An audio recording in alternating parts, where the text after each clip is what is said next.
जय श्री रामचंद्र जी। मैं अपने सारे मित्रों को राम राम करता हूँ। मुझे कोई लाइक करे या सब्सक्राइब करे, इससे कोई ताल्लुकात नहीं है। जिसकी इच्छा हो वो कर सकता है। जो भी सत्य शास्त्र की वाणी होगी वही हम आप लोगों के सामने प्रस्तुत करेंगे। इसमें अपने तरफ से मिलाकर कोई इधर उधर की बातें नहीं करेंगे। जो सत्य है हमारा कार्य है, जो सत्य है सत्य को से सबको अवगत कराना। किसी को सत्य बुरा लगता है तो किसी को सत्य अच्छा लगता है।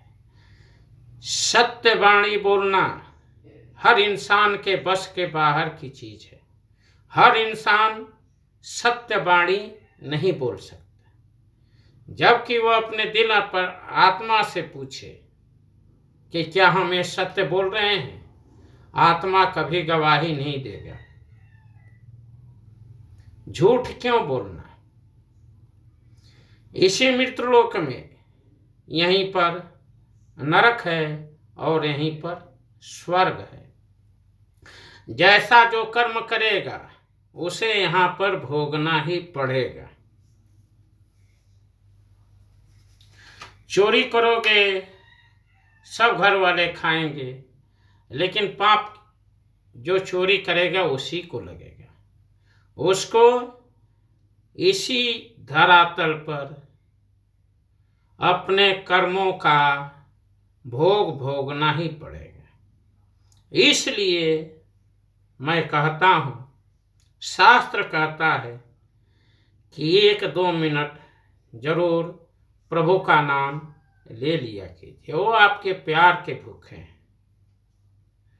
तो आज का विषय है अपना किया हुआ कर्म अपने को ही भोगना पड़ेगा और किसी कोई भोगने नहीं आएगा। खुद को भोगना पड़ेगा। अपने कर्मों का हिसाब किताब इसी लोक में देना पड़ेगा। ये विचार परमात्मा व प्रकृति के प्रति विश्वास भंग करते हैं। मनुष्य इन दुखों से इतना घायल हो जाता है, इतना टूट जाता है कि वह परमात्मा को ही अस्वीकार कर देता है। वह ये समझता है कि जो कुछ भी मेरे साथ है, अन्याय हुआ, वह परमात्मा ने ही किया है, प्रकृति ने ही किया है। नहीं, ऐसा नहीं है। परमात्मा और प्रकृति ऐसा क्यों करने लगे? उन्हें क्या पड़ी है? उनकी तुम्हारे साथ क्या दुश्मनी है? परमात्मा और प्रकृति ने तुम्हें संकट में नहीं डाला है। दोस्त तुम्हारे अपने कर्मों ने ही तुम्हें यहाँ तक लाकर खड़ा कर दिया है। तुम्हें मालूम नहीं है, तुम्हें स्मरण नहीं है। जन्म जन्म के संस्कार हैं, जन्म जन्म की कर्म की श्रृंखला है। पता नहीं कब कौन से कर्म किए, पता नहीं कौन कर्म हमें फल दे रहे हैं। देखो, कर्म का कुल इतना ही अर्थ है कि हमने जन्म जन्मांतर में चारों तरफ दुख निर्मित किए। जाने अनजाने हमने दुख की फसल बोई है। इस दुखों की फसल को तुम्हें ही काटना पड़ेगा। हर जन्म में तुम्हारे कर्म की श्रृंखला में कुछ न कुछ जुड़ता चला आ रहा है। उसे तो तुम्हें ही भोगना पड़ेगा। बिन भोगे भागे नहीं कर्म गति बलवंत।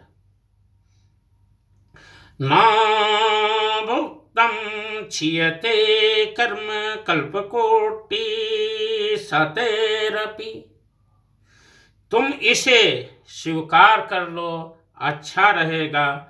स्वीकार में सुख है, स्वीकार में आनंद है, स्वीकार में ही सब कुछ है। स्वामी रामकृष्ण परमहंस के गले में नासूर था, कैंसर था, पूरा गला सड़ गया था, पानी की एक बूंद भी नहीं जाती थी। भक्त लोग दुखी थे। विवेकानंद ने कहा, कम से कम मां से इतनी प्रार्थना तो कर दो कि पानी तो पी सके। परमहंस ने हंसकर कहा, नरेंद्र, तुम्हारा गला भी तो मेरा ही गला है, उससे पानी पी लेता हूं। ये जितने भी मेरे शिष्य हैं, इनके गले भी तो मेरे ही गले हैं। लोग पूछते हैं, स्वामी रामकृष्ण परमहंस जैसे महान आत्मा को, महान संत को, इतने बड़े ज्ञानी को, गुणातीत को ये बीमारी कैसे लग गई? इतने धर्मात्मा, इतने पुण्यशाली और इतने पवित्र, ये बीमार तो किसी पापी को होनी चाहिए। ये बीमारी तो किसी पापी को होनी चाहिए। लोग ऐसी ऐसी भ्रामक बातें करते रहते हैं। स्वयं स्वामी रामकृष्ण परमहंस ने विवेकानंद से कहा था, विवेकानंद, मनुष्य के जीवन में सुख आता है वह पुण्यों का, और जो दुख आता है वह पापों का फल होता है। मेरे जीवन में कितना सुख रहा, कितना शांति रही, कितना आनंद रहा, कितना सम्मान मिला, कितना आनंद रहा, कितनी मस्ती रही, मुझे कितना मान मिला, कितना सम्मान मिला, कितनी प्रतिष्ठा मिली। लोगों ने भगवान की तरह पूजा। एक आदमी को इतना मान सम्मान कहाँ मिलता है? निश्चित ही मेरे पुण्यों का कोई फल था, पूर्व जन्म के सुकृतों का फल था, पर जाने अनजाने जीवन में कुछ पाप भी हुए हैं, जिनके कारण ये भयानक बीमारी आई है। इसको भी तो मुझे ही भोगना है। जन्मों की जो अनंत श्रृंखला है, कर्म का भोग तो भोगना ही पड़ता है। भगवान को धन्यवाद करता हूँ और अनुग्रहित हूँ भगवान का। उसके करने में कोई भी अंतर नहीं है। जो कुछ भी लेखा जोखा है वह सब मेरे कर्मों का ही फल है, मेरे कर्मों की ही फसल है जो मैंने ही बोई है। कोई शिकायत नहीं, कोई शर्त नहीं, कोई शिकवा नहीं, कोई नाराजगी का भाव नहीं। भगवान के प्रति अनुग्रह के भाव हैं, धन्यवाद के भाव हैं, कृतज्ञता के भाव हैं, स्वीकार के भाव हैं।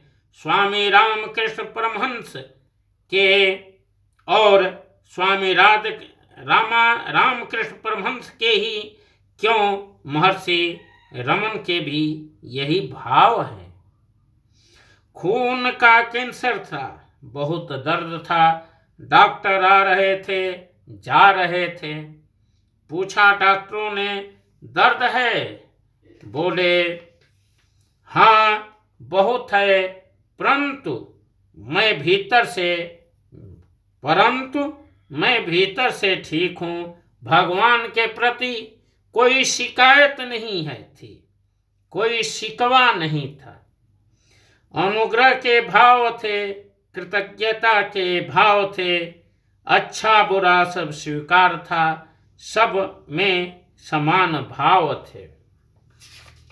ये राधा कृष्ण परमहंस की वाणी है।